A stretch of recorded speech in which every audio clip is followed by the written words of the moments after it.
If you can't catch fish with a rod, I suggest trying a gill net. Just set the net down and pull it up the next day. You'll find big fish caught in it, waiting to be eaten. Imagine biting into one that's thicker than your arm. Delicious. So, do you prefer fishing with a rod or a gill net? By the 38th day, only 4 contestants remain. We're now in the intense phase. Bick is still troubled by the mice. He can't understand why, in such cold weather, mice would come to his shelter looking for food. He's almost driven mad by them. The weather outside is getting colder.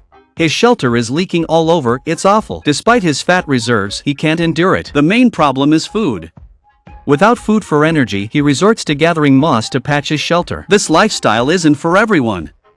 Bick has to repair the shelter layer by layer from the bottom up, ensuring no mice can get in. Every day, he asks the show crew, "Why isn't this competition over yet? Who else is suffering on this island with me?" As time goes on, Bick's mood worsens. He just wants to lie in bed and do nothing. It took a lot of time to fix the shelter. Now, with the fire going, it's much warmer. But who knows if the mice will get in at night. On the 39th day, we turn to Colter. Today is his brother's birthday. Though they can't share a cake, he plans to bring back some mementos. His brother is also a survival expert. If he were here, he'd definitely do better. Taking advantage of the good weather, Colter goes out to look for food. Although theoretically, snow makes it easier to spot animals. So far, he's only seen a bear and no other animals. He decides to check the shore for fish. Maybe his brother's birthday brought him luck. He spots a drowned bird in the water, grabs it quickly, and smells the meat. It seems fresh. I'm curious if he's worried the bird might be diseased. Despite knowing the risk, Colter decides to try it. Peeling it open is pretty gross, but he thinks a little cleaning will make it fine. After all, the meat is worm-free. At the shelter, he cleans it well. It looks decent, as long as he cooks it properly. Colter thinks the meat will taste good. Worst case, he can use the prize money for hospital bills. With that thought, he eats more confidently. Day 40. Now, Teresa is the last woman standing, and things aren't looking good. She's down to her final set of clothes. Feeling a bit chilly, she opted to gather wild berries for a snack. Despite the tough conditions, her spirits remained fairly high. There were still lots of berries to pick, and she didn't have to worry about snow covering them yet. However, they wouldn't be enough to keep her going. The key was whether she could catch any fish. Ideally, she'd find fish like she did on the beach last time. She felt the food resources here were quite abundant. As she cleaned the fish guts, many small fish swarmed around. She figured a fish trap could help her catch a good amount of food. Back at camp, Teresa quickly began crafting the trap, ensuring the gaps were small to prevent fish from escaping. The water level continued to drop. She thought she needed to place it further out. As she slowly lowered the trap into the water, something unexpected happened. Teresa was clueless about what was happening. The fishing line had caught on something. To fix it, she had to brave the icy water. It felt like ice needles were stabbing her feet. Luckily, the trap itself was fine. The fishing line was a bit tangled, but after a quick fix, the trap could now move smoothly between the island and the shore. She set it up properly this time. This time, she went even further out, hoping to attract more small fish. Meanwhile, Bick was busy making a gill net to catch fish. Weaving the net was fairly easy, and he soon had a large one ready. Since the show banned gill nets early on, he had to wait a few more days to use it. Now, Bick just had to wait until he could use the net. He was sure it would catch fish wherever he set it. He kept himself busy to make time pass faster. For instance, he spent a lot of time making a spoon. He believed many people would be interested if he sold it online. On day 41, the weather grew colder. Bick's ankle was getting worse, making it impossible for him to hunt. He had to find a way to get food from the water. With nothing else to occupy him, Bick crafted a knife sheath from a belt. It felt like he was gearing up for a knife-making contest, not just surviving in the wild. After sharpening it, he'd have another good knife. By day 43, Bick's mental state was getting increasingly odd. He imagined himself as a troll on camera and even labeled his shelter as the troll's home. The day to set the net was approaching. Bick pushed through the discomfort and hunger, hoping to catch a lot of fish. Day 44. Colter has just started weaving his gill net. The contestants know that in the later stages, they can only rely on these nets to catch fish. Colter feels utterly exhausted, as if he's been beaten up. His whole body aches terribly. Today, even though he feels terrible, he must complete the net. Thankfully, he kept the bird. Its wing meat is quite filling. He regained some strength to weave the gill net, but progress remains slow since he's aiming to catch big fish. This gill net is slightly denser than Bick's and seems more reliable. He worked on it the entire day, finishing only at dusk. Now, it's time to test it in the water. Colter feels confident because he's made gill nets for fishing many times before. Though it took a lot of time and effort, catching fish would be worth it. Exhausted, he fell asleep while waiting to set the net. Who could have predicted a strong wind would blow at night? Now he's cold, hungry, and worried it might last until dawn. In this weather, setting the gill net is impossible. Waves are pounding the boat on the shore even with bears around. Corte decides to check on the boat anyway. He doesn't want his hard work to go to waste. Luckily, he didn't encounter any bears on the way. As he nears the boat, his anxiety grows. His heart sinks when he sees the boat is still there but filled with water. If he waits until morning, the boat will be ruined. Corte quickly tidies it up and feels somewhat better, hoping for good weather to fish tomorrow. Now it's time to rest for a while. Day 45 is the day for setting the gill nets. Bick is in a great mood. It's time to show his real skills. The gill net is ready, he just needs to cut this bundle to make the rods. He can set it far out but must be careful not to drop it while carrying it. Bick isn't sure how much weight he's lost, but he believes he's still healthy. He's betting everything on this gill net. Winning hinges on it. While setting the gill net, he recalls his family and the survival trips his father took him on as a child. That's when he fell in love with the outdoors. He'd enjoy it more if he weren't so often hungry. The gill net is set. It's time to test the gill net in the water. He believes it's set far enough out. Checking it twice daily should suffice. Will it make a difference for the contestants? Just after setting the net, Bick sees two bears swimming, heading towards his shelter. This is not good news. He quickly grabbed a horn to frighten them off.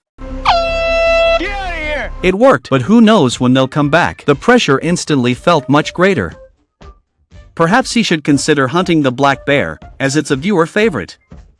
Bick thought he could endure a few more weeks. If he still couldn't catch any fish, he would have to call it quits. Meanwhile, Corte hadn't taken care of himself in a long time. He looked filthy and was planning to fix his boat first, then set the gill net in deeper waters. He was sure he'd catch a bunch of fish then. The boat just needed some parts replaced, and Corte reinforced it as well. He made sure the boat could stay balanced in the waves. It looked good after the repairs, but who knows how it would fare in the water. It was time to head out with the gill net. He was eager to fish here, but the sea wind stung his face. The gill net was set in the water, but instead of fishing immediately, Clay focused on repairing his shelter. He initially believed the coverings were sufficient, but then he had a better idea, using them for archery practice. He hadn't practiced archery in ages and thought it was a great idea. If the target were a deer, it would be even more fun. But fun aside, he still had to set up the 4 kings. Even though he hadn't caught any fish yet, he was sure there were fish here. He hoped the 4 kings would bring him luck. Clay planned to build a tripod to hold it and use a pulley to lower it into the water. This would be safer and more effective. It wasn't too difficult, just a bit labor-intensive. Luckily, Clay had eaten plenty of venison before. He wasn't too concerned about his strength. Clay had a significant edge so far. If the kings caught fish this time, everyone would know who the wilderness survival champion was. The frame seemed ready. Now he could string the gill net and rope together. Just as he was about to set the net, he saw a duck passing by, very close to him. He grabbed his bow and took a shot at the duck, narrowly missing. If he'd hit, duck would be on the menu tonight. Eating venison daily wasn't ideal, so he focused on setting up the gill net. Securing the rope was easy. Next, he just had to locate the right spot and move the gill net there. It went quite smoothly overall. Now it's just a matter of when I'll catch some fish. On the 46th day, Teresa tries her luck on the beach and checks how the fish trap is working. The wind is so strong here that it feels like everything is being blown away. No one expected the waves to wash the fish trap ashore and smash the basket inside. This place clearly isn't good for fish traps. Fishing seems more dependable for now. Living on plant soup is hard. The more you drink, the hungrier you feel. On the 47th day, Bick was woken up by the wind before dawn. He just wants to check on the gill net as soon as possible. After waiting for daylight, he immediately heads to the shore to check, but there are no fish at all. This really worries Bick.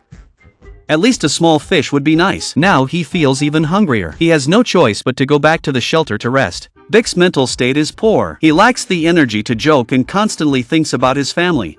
This makes his mood even worse, and he starts to choke up.